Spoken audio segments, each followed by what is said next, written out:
안녕하세요. 웜의 신박, 워런 버핏처럼 매일 신문을 박세익 전무와 함께 읽으면서 투자의 고수가 됩시다. 4월 13일 수요일 순서입니다. 오늘 배경이 좀 다르죠?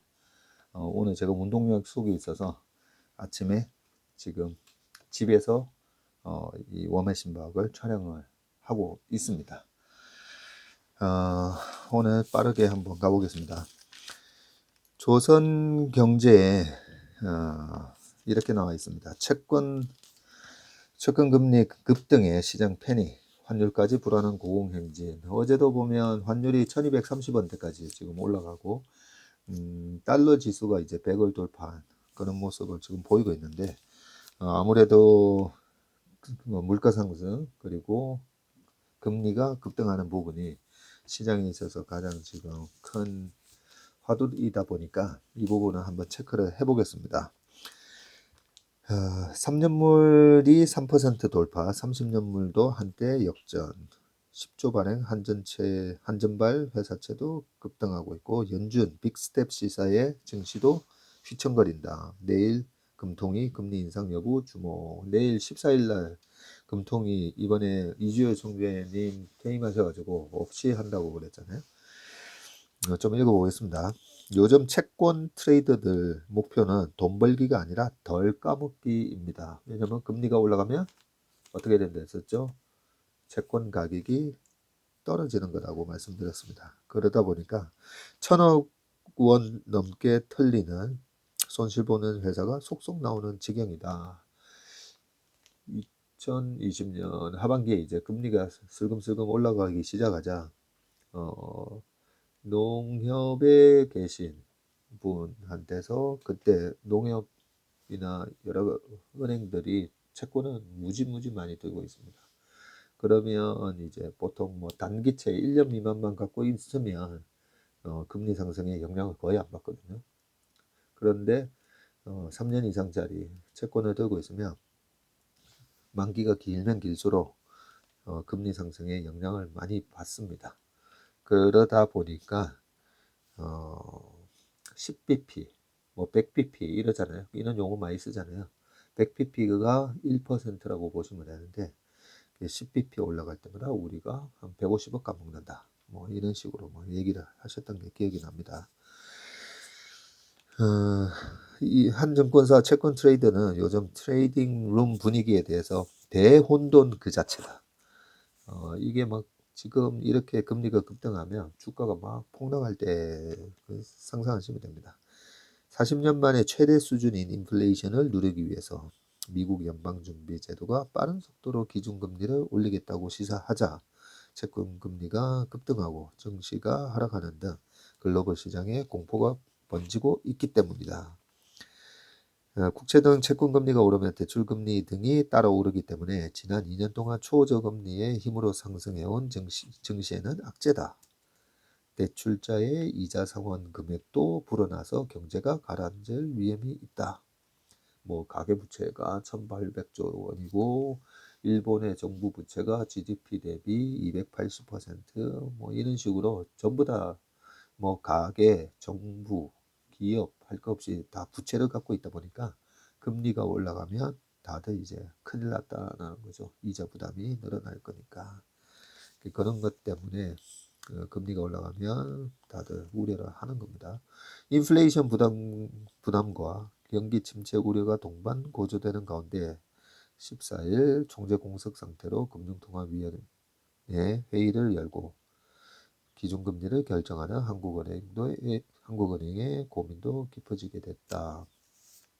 한국 3년하고 30년 만기 국채 금리가 이렇게 역전됐네요. 보니까 차트가 금투협에서 나온 자료를 인용해서 만든 차트인데요. 3월 2일만 하더라도 30년 만기가 2.584였고 3년 만기가 2.187이었는데 지금 3.149, 3.105 야, 이렇게 됐네요.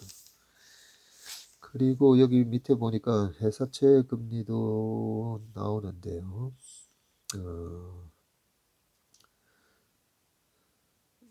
일단 미국 채금리에 대해서도 나오는데 11일 10년 만기 미국채 금리는 전일보다 0.07% 오른 2.79%의 거래를 마쳐 2.8%에 육박하고 있는데 이게 2018년 12월 이후 최고치다라고 되어 있습니다.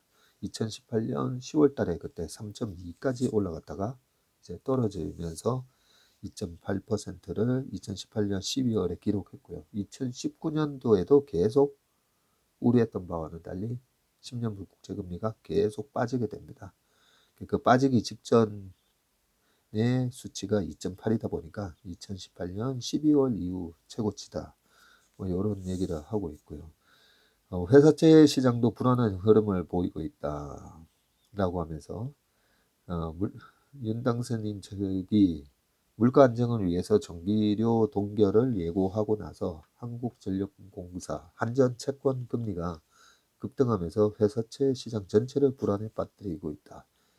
한전은 전기요금을 올리지 못해서 지난해에만 6조 원 가까이 적자를 기록했고 운영자금을 조달하기 위해서 올 1분기에만 10조 원어치의 회사채를 발행했다. 이렇게 부채가 많은 기업일수록 자금을 조달할 때 지금 올라간 금리로 또 자금을 조달해야 되잖아요. 예, 그러다 보니까 이렇게 금리가 급등을 하면 부채가 많은 기업. 그리고 두 번째, 죄송합니다. 아침이다 보니까 목이 좀 잠겨요. 그리고 두 번째는 그 금리가 올라갈 때 이제 성장주가 많이 밀린다 했잖아요. 근데 정확하게는 이게 그 실적 성장주는 상관이 없습니다. 올라가면 올라갈수록 이제 계속 돈이 들어오는 구조에서 내일 버는 돈, 모레 버는 돈으로 높은 금리에다가 투자를 할 수가 있기 때문에 실적 성장주가 영향을 받는 게 아니고요. 그 투자를 많이 해야 되는 성장주가 영향을 받게 되는데 그 투자가 방금 여기 한전에서도 나왔듯이 자금을 조달해서 뭘 어떻게 해야 되는데 계속 높은 금리로 자금을 조달하게 되고 그게 결국은 기업의 매출에서 인건비 빼고 원재료 가격 빼고 거기다가 은행 이자를 빼고 했을 때 그 비용으로 계산이 되는 은행이 또는 회사채 이자가 앞으로 높아지기 때문에 그리고 또 바이오 기업 같은 경우에 우리나라 바이오 기업도 마찬가지죠. 계속 임상 실험을 위해서 자금을 조달해야 되는데 유상증자로 자금을 조달을 해야 되는 경우도 있고 그 다음에 전환사채라든지 회사채를 발행을 해야 되는데 그럴 때도 보면 앞으로 높아진 금리로 자금 조달을 해야 될 거기 때문에 너네들의 미래 캐시플로우가 계속 안 좋아질 거잖아. 그러니까 주가가 빠져야 돼. 이런 식으로 금리가 올라갈 때는 스토리 성장주가 제일 먼저 박살나고요. 그래서 작년부터 초부터 보면 캘시 우대에 수익이 나오지 않는 성장주들이 박살이 난 겁니다. 그런 식으로 좀 보시면 됩니다. 그래서 한전 채권의 공급이 급증하면서 이 채권의 금리는 연일 급등해서 12일엔 한 달 전보다 0.9% 높은 0.36%까지 상승을 했다. 뭐 이렇게 되어 있습니다. 그러면서 이제 미국 연준 주요 인사들에 관한 얘기를 쭉 해놓고 있는데요. 연준 내 대표적인 비둘기파로 꼽히는 찰스 에반스 시카고 연은 총재는 12일 올해 연말까지 기준금리를 연 2.25에서 2.5%로 올리는 방안에 반대하지 않는다라고. 아니 비둘기파 쪽 죄송합니다. 비둘기파도 이 정도로 이렇게 본격적으로 얘기하네 하는데 왜 이 빨리 이렇게 빅스텝으로 금리를 올려야 된다라고 얘기하냐면 이미 2년물 같은 경우에도 다 지금 2.5%까지 다 올라와 있잖아요. 올라와 있는 상황에서 그 기준금리를 지금 안 올려놓으면 지금 장단기 금리 역전되고 1년에서 1년 반, 2년 뒤에 또 어떤 리세션이 왔을 때 페드가 할 수 있는 카드가 없어지는 겁니다. 페드가 지금 올해 말이나 한 1년 안에 2.5%까지 올려놔야 거기서 페드가 올려놓은 금리를 가지고 리세션이 오면 자, 우리 2.5%에서 또 25ppc 금리를 인하를 시키면서 2019년도에 금리 인하 3번 하면서 주가가 S&P 500이 28.8% 올랐거든요. 그때 2019년, 18년에서 19년 넘어왔을 때 S&P 500의 EPS 증가율은 1%밖에 없었습니다. 거의 이익이 증가 안 했어요. EPS가 1% 증가했는데 그것도 이익이 증가했다기보다 자사주 매입으로 EPS, Earning per Share에서 쉐어가 줄어들면서 그나마 EPS가 소폭이라도 증가를 했던 거였습니다. 그런 상황에서 금리를 3번 낮춰주면서 그때 이제 주가만 올라가는, 그러다 보니까 이익 증가 없이 주가만 올라가다 보니까 코로나 사태가 터졌을 때 주가가 박살이 나는 그런 모습을 보였던 거거든요. 아무튼 그 정도로 이제 페드의 금리 정책이 그 투자 심리에 영향을 줄 수 있기 때문에 페드가 그렇게 지금 올려놔야 나중에 써먹을 수 있는 카드가 있어. 그러니까 지금 빨리 올려야 돼. 그런 식으로 지금 빅스텝 0.5%를 빨리 해야 된다. 그래서 연내 최소한 2.5%까지는 올려놔야 된다. 이런 얘기를 하고 있는 겁니다. 이 얘기는 여기까지 하고요. 그리고 우리 머스크 형님 또 얘기가 또 있더라고요. 트위터 놓고 오락가락 머스크. 완전 인수 위해서 한 거야? 그냥 재미로 한 거야? 라는 제목이고요. SNS 트위터 지분을 매입해서 최대 주주가 된 일론 머스크의 행보를 놓고 테크 업계가 혼란에 빠졌다. 머스크는 12일 SEC의 트위터 지분 매입 관련 새로운 신고서를 제출했네요. 제한 없이 사업 결합 및 전략적 대안, 사업 운영, 지배구조 등에 관여할 수 있다고 밝혔다. 지난 4일에는 9.2%를 사들여 이제 최대 주주가 되면서 당시에는 경영에 관여하지 않는다고 공개를 했었는데 하루 뒤엔 적극적 투자자로 재신고하고 트위터 이사진에도 합류하기로 했고 지난 9일에는 트위터 유료 서비스 등을 언급하면서 경영에 개입하는 듯한 글을 트위터에 또 올렸고요. 하지만 그는 12일 이사진에 불참한다고 밝혔네요. 그렇게 밝히며 자신이 트위터에 올린 경영 참여 시사 관련 글을 모두 또 지웠답니다. 이유는 밝히지 않았다. 테크 업계에선 머스크가 트위터 지분을 추가 매입하기 위해 이사직을 거부했다는 분석이 나온다. 지분을 더 추가 매입하기 위해서 일각에선 테슬라와 스페이스X 경영으로 바쁜 머스크가 트위터 경영에 직접 개입할 여력이 없어 이사직을 포기했다는 분석도 나온다. 블룸버그는 머스크는 트위터라는 기업을 책임감 있게 이끌기보다는 자신의 의견이 트위터 안에서 크게 반영되고 확산하는 모습을 원할 뿐일 것이라고 했다. 잘 모르겠습니다. 그래도 머스크가 뭐 아무 생각 없이 했겠습니까, 그죠? 그 정도 큰 돈을 투자한 거에는 아무래도 깊은 뜻이 아마 있을 겁니다. 우리나라의 산업이 글로벌라이제이션의 모멘텀을 타는 거, 그런 거를 이제 제가 좀 중요시한다 했지 않습니까? 조선일보 지금까지 읽어드렸던 거는 조선경제에서 읽어드린 거고요. 또 조선일보 오피니언란에 보니까 국산 무기 수출 올해 150억 달러, 세계 5위 목표로 한다. 한미 방산 FTA가 시급하다라는 기사인데 이 부분은 유용원의 군사세계라고 되어 있고요. 군사 전문 기자 논설위원이십니다. 이분이 조금 딥하게 적어놨는데 방산이 우리나라의 그 향후 또 우리의 수출을 이끌 굉장히 경쟁력 있는 분야잖아요. 이번에도 저도 그 우크라이나 전쟁 관련된 뉴스를 보면서 거기서 지금 대전차 제블린인가요? 그 대전차 미사일, 휴대용 미사일 뭐 그런 거랑 우리나라의 형공하고 뭐 비교한 영상도 보면서 야, 우리나라의 그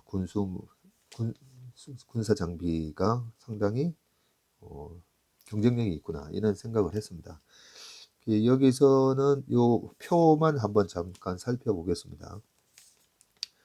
2022년 방산 수출 추진 내역인데요. 호주에다가 레드백 장갑차 50억에서 75억 달러를 올해 50억에서 75억 달러면 10억 달러가 이제 1조잖아요. 1 빌리언 달러가 우리나라 돈으로 정확하게는 이제 1조 2천억이 되는 거죠. 지금 환율로 따지면. 예, 그러면 50억 달러면 6조. 예, 6조에서 한 9조 정도 호주에 지금 레드백 장갑차를 팔 수 있다고 그 파는 계약이 돼 있다 그러고요. 노르웨이에다가도 K2 흑표 전차 17억 달러 한 2조 정도.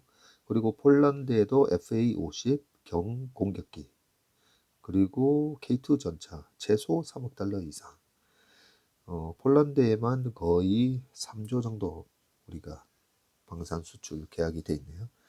그리고 사우디아라비아에다가 천궁2, 천궁1보다 아마 업그레이드된 버전이겠죠. 천궁2 요격 미사일 최소 20억 달러 이상. 그리고 호위함 20억 달러, 비호 복합 20억 달러. 그렇게 돼 있고요. 말레이시아에도 7억 달러 이상 FA50 경공격기입니다. 야, 비행기도 수출하네요. 7억 달러 이상이고요. 콜롬비아에다가도 10억 달러 이상의 FA50 경공격기를 수출하도록 되어 있습니다. 옛날에 우리가 그 럭히드 마틴으로부터 뭐 FA 14 뭐 이런 거를 대대적으로 그 수입해 올 때 그때 이렇게 막 신문 그때도 제가 신문 읽다 보면 기술 이전에 대한 요구를 많이 했었잖아요.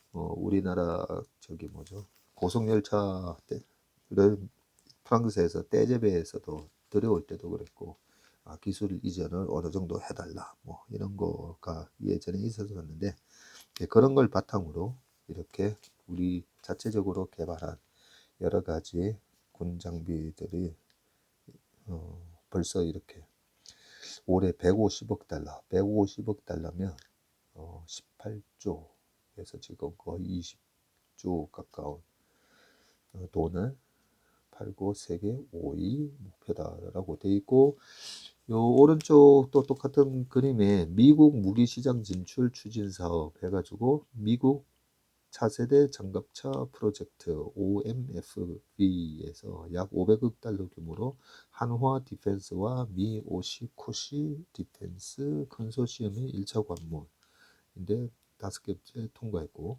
미 해군, 공군, 고등 전술 훈련기 사업에서 150억에서 300억 달러 규모 한국 항공우주산업 카이라고 우리는 많이 부르죠. 예, 카이 FA50 경공격기가 유력 후보로 지금 돼 있고요. 고등 전술 훈련기 사업에서 그리고 상호 국방 조달 RDP 협정 미 국방부가 동맹국 우방국과 체결하는 양해각서인데 체결국은 미국산 우선 구매법을 적용받지 않아서 미국 등의 조달 제품을 수출할 때 세금 등으로 인한 가격상 불이익을 피할 수가 있다. 요 상호 국방 조달 RDP 협정을 해놓으면 제조품은 미국산 구성품이 전체 원가의 55%를 넘어야 미국산 제품으로 인정을 받는다. 라고 돼 있어서 여러 가지 돼 있는데 여기 기사 중에 이런 내용이 있네요. 지난 2020년 세계 100대 방산기업 매출액이 총 한 얼마인가 저도 궁금했었는데요. 이런 이 방산 부분이 우리나라가 이제 올해 150억 달러 뭐 이렇게 돼 있으면 일단 저는 도대체 이 시장은 그 마켓 전체에 시장 규모가 얼마지? 이 부분부터 먼저 생각합니다. 왜냐면 파이가 우리가 150억 달러 세계 5위 목표라고 되어 있는데 시장 자체가 천억 달러야. 천억 달러면 150억 달러니까 우리가 15%, 그러면 업사이드 룸이 여기서 미국이 차지하는 비중이 마켓 셰어가 뭐 60%다 이러면 우리가 뭐 더 이상 팔 게 없네, 뭐 그럴 수가 있고, 그죠?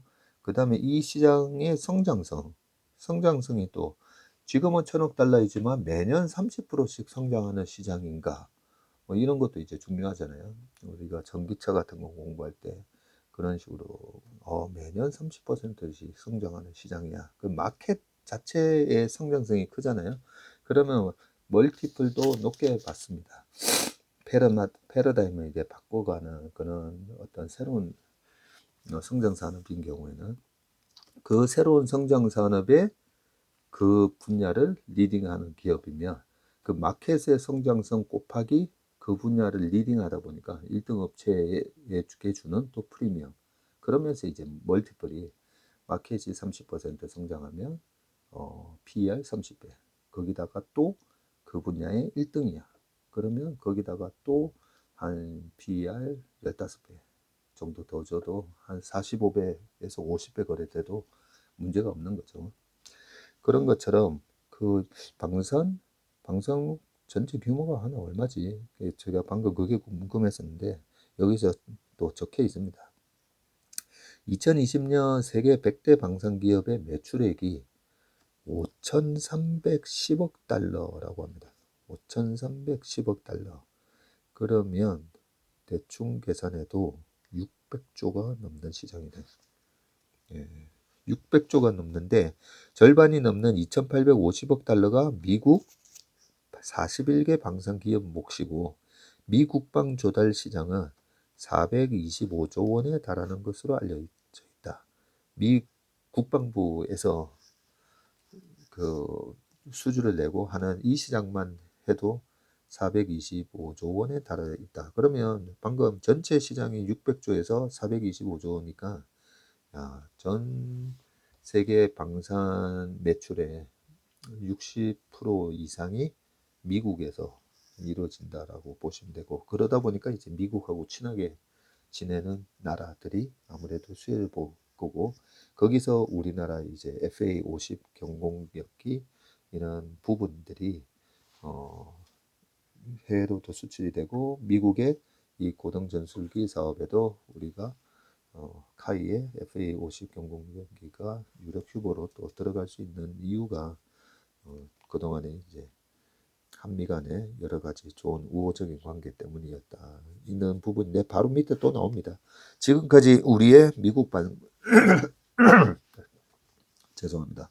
지금까지 우리의 미국 방산 시장 진출이 미미했던 데엔 아직 한미 간의 상호 국방 조달 협정이 체결되지 않은 것도 큰 영향을 끼쳤다. 이게 상호 국방 조달 RDP 협정이 안 돼 있었네요. 국방 조달 협정은 미 국방부가 동맹국 우방국과 체결하는 양해각서로 체결국은 미국산 우선 구매법을 적용받지 않아서 미군 등의 조달 제품을 수출할 때 세금 등으로 인한 가격상 불이익을 피할 수 있다. 그렇게 돼 있기 때문에 이런 부분을 올해 좀 이 정부에서 한번 해봐라, 뭐 이런 얘기를 하신 것 같습니다. 그러면서 바로 밑에 이제 한미 방산 FTA인 셈이다. 자유무역 협정인 셈이다. 라고 그렇게 되어 있습니다. 우리나라에 지금 그러면 방산인데 이게 주식시장에 약간 뭐 동떨어진 얘기 아닌가라고 할 수 있지만, 이번에 우크라이나 전쟁 때문에 주식시장 기사 이렇게 검색해 보시면 그 뭐 나옵니다. 이런 방산 관련 주식 막 나오는데, 좀 전에 언급해드렸던 뭐 카이뿐만 아니라 예전에 지금은 현대모비스죠. 현대모비스가 예전 이름이 현대전공이었거든요. 현대전공을 제가 2003년, 4년, 5년, 2002년에서 3년, 하여튼 2002년에서 2001년 좀 가본 것 같네요. 그때 가보면 현대전공에서도 그 장갑차 같은 거를 만들었었고요. 그리고 삼성 테크윈, 지금 삼성 테크인은 저쪽으로 넘어갔죠. 한화로. 예, 이렇게 한화에도 있고 여러 가지 이런 무기와 관련된 걸 생산하는 업체들이 상장사가 꽤 있습니다. 꽤. 예. 그거는 한번 찾아보시기 바라겠습니다. 그리고 금리가 뛴다. 부채 비율 낮은 기업을 찾아라. 오늘 뭐 금리와 관련해 가지고 또 이어서 해보겠습니다. 조선경제에 나온 기사고요. 금리가 뛴다. 이 신문을 읽을 때 오프라인 신문을 읽으면 좋은 게 신문 읽으면서 이렇게 저는 빨간 줄로 이렇게 밑줄 긋으면서 쭉쭉 읽고 옆에도 써보기도 하고 그렇게 보는데요. 밑줄 쭉쭉 그으면서 읽으면 마치 머리에 이제 쏙쏙 들어오는 느낌이 들어서 오프라인 신문 보는 거 되게 좋아합니다. 자, 여기 금리가 뛴다. 부채 비율 낮은 기업을 찾아라. 이게 지금 주식시장에서 형성되고 있는 분위기라고 아까 처음에 말씀드렸습니다. 금리가 올라가면 성장 스토리 기업, 투자를 많이 해야 되는 기업, 이런 회사채를 많이 발행하고 전환사채를 발행하고 이런 기업들이 힘들어진다라고 말씀드렸었죠. 그러면 반대로 부채 비율이 낮은 기업이 아무래도 좋을 거니까 그죠? 한번 이 부분은 한번 이럴 때 금리가 올라갈 때 다음부터 금리가 올라가면 뭐가 안 좋아가 아니라 이번 기회에 확실하게 금리가 올라가는 구간에는 이런 기업들이 실질적으로 펀더멘탈에 좋은 영향을 주는구나라는 걸 확실하게 우리가 알아두면 좋습니다. 시간 27분이네요. 벌써. 미 연방준비제도의 5월 빅스텝 예상 14일 한국은 FOMC 회의가 5월 4일인가 또 있습니다. 저는 그때 두 번째 이제 금리 인상을 딱 할 때 그게 베타곰벌리라고 해서 기정사실화 되면서 50bp 했으면 좋겠어요. 50bp 딱 해버리면 그때부터 이제 본격적으로 미국 시장도 조금 강하게 반등 들어가는 모습이 나오지 않을까 뭐 그렇게 생각을 하는데 그게 5월 4일입니다. 얼마 안 남았죠? 얼마 좀 남았네요. 4월 13일이니까 지금이.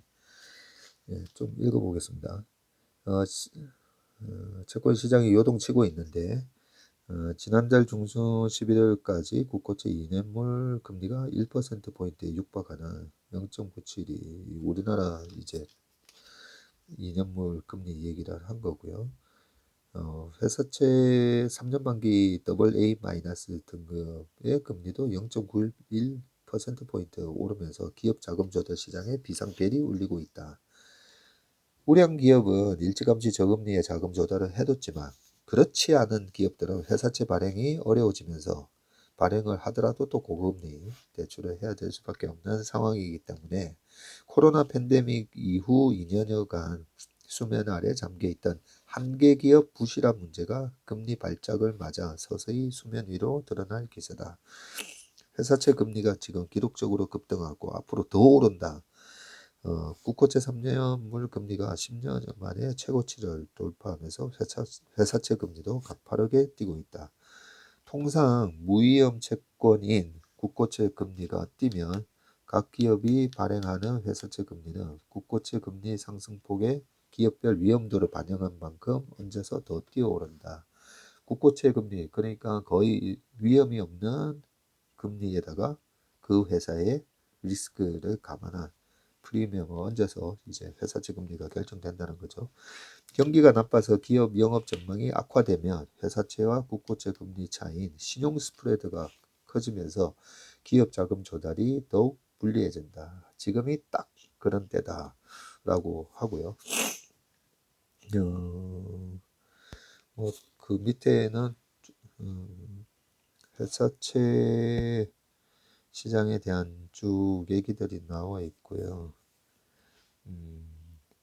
앞으로가 문제다. 당분간 금리 상승 기조가 계속될 것으로 보면서 이항구 금투협 채권부 전문위원이 3년물 국채 금리가 3%까지 올라간 상황에서 투자자들이 굳이 크레딧물, 회사채를 살 이유가 없는 상황이다.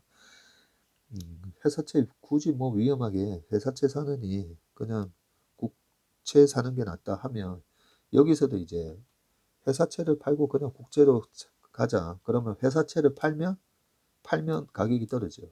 가격이 떨어지면 금리는 올라가는 거랬잖아요. 그래서 회사채 금리가 더 올라가는 그런 악순환을 맞고 있고 지금 그림에 보니까 급등하는 채권 금리 하면서 AA- 등급의 회사채가 4월 11일 기준으로 3.813%까지 올랐네요. 이게 와 2021년 8월 19일 날 1.79를 기록을 했었는데 3.8로 거의 더블이 됐네요. 엄청 올랐네. 그리고 옆에 이제 이렇게 되어 있습니다. 부채 비율이 낮고 이자 보상 비율 높은 기업은 어딘가? 부채 비율이 낮고 이자 보상 비율이 높은 기업. 그러니까 그 돈을 버는 걸로 이자 배상 비율 여기 나오는데요. 2021년 말 기준이고요. 이익으로 얼마만큼의 이제 부채를 갚을 수 있는 이익이 규모가 얼마냐 뭐 이런 건데요. 롯데정밀화학이 시가총액이 2조 2240억인데 부채 비율이 겨우 24%밖에 안 되네. 이자 보상 비율은 680배라고 되어 있고 영업이익이 또 증가율이 전년 대비해서 38%나 증가했고요. 고려아연이 28.8% 부채 비율입니다. 이자 보상 비율 263 그리고 영업이익 증가율 12. 여기서 되게 이게 한투증권 자료를 이제 뽑아온 건데 한투증권은 코스피 상장사 중 부채 비율이 200% 이상이거나 이자 보상 비율이 1.5배를 밑도는 기업은 투자 대상 리스트에서 일단 지우고 부채 비율이 높은 기업하고 이자 보상 비율이 겨우 1.5밖에 안 되는 미만의 기업은 일단 지우라고 그러고 부채 비율이 200%가 넘는 기업은 전체의 14%나 되네요. 그리고 이자 보상 비율이 1.5 이하인 기업이 9.7%, 한 10% 정도는 지워버리라는 거고 반대로 또 시가총액이 5천억 원 이상으로 어느 정도 규모가 있으면서 부채 비율이 낮고 이자 보상 비율은 높은 기업 여기서 올해 영업이익이 가시적으로 또 늘어날 것으로 예상되는 기업들을 추렸더니 롯데정밀, 고려아연, 대덕전자, 한일시멘트, 삼양식품 등이 있었다라고 얘기하고 같은 기준에서 삼성전자나 H&M, DL 등도 순위에 들어있다라고 합니다. 김대준 연구원 자료네요. 제가 좋아하는 김대준 연구원은 이 기업들은 보유채권의 잔존 만기 측면에서 원리금 상환 부담이 매우 낮고 동시에 영업 측면에서도 꾸준히 이익을 낼 것으로 기대된다. 지금처럼 비용 증가 압박이 큰 상황에서 안정적인 수익을 낼 수 있는 종목이 유리하다. 이 김대준 연구원이나 유영상 연구원, 유영상? 갑자기 헷갈리네요. 그 퀀트 하는 선수들이 이렇게 그 매크로 상황이 이럴 때는 이런 기업들이 유리해. 뭐 유가가 어떨 때는 이런 상황 기업이 유리해. 환율이 어떨 때는 이런 기업이 유리해 하면서 퀀트를 이렇게 쫙 뽑아줍니다. 쫙 뽑아줘서 저희 같은 펀드 매니저들한테 보내주고요. 저희 펀드 매니저들이 보면서 아 그렇지 그렇구나 하면서 이럴 때는 포트폴리오를 이런 기업으로도 또 바꾸고 네, 그런 것 때문에 지금 미국 시장에서도 약간 금리도 올라가고 막 이러니까 요런 기업들이 보면 최근에 주가가 단단하잖아요. 필수 소비재에 이런 기업들이 또 많이 또 포진되어 있는데 그래서 미국의 필수 소비재가 최근에 좀 단단한 모습을 받고 소위 말하는 돈은 많고 근데 성장성은 없지만 돈이 많고 이제 시가총액도 싸고 그런 가치주들이 상대적으로 최근 한 6개월 동안에 나름 강세를 보이는 이유도 다 이런 맥락으로 퀀트를 보면서 그런 매크로 상황에 맞게 포트폴리오를 전환시키기 때문에 그런 현상이 더 낫다라고 보시면 됩니다. 자, 그러면 오늘 주요 뉴스는 여기까지입니다. 오늘 약간 비가 촉촉하게 내리는데요. 네, 아주 상쾌한 하루입니다. 오늘 하루도 기쁨 충만한 하루 되시길 바라겠습니다. 감사합니다.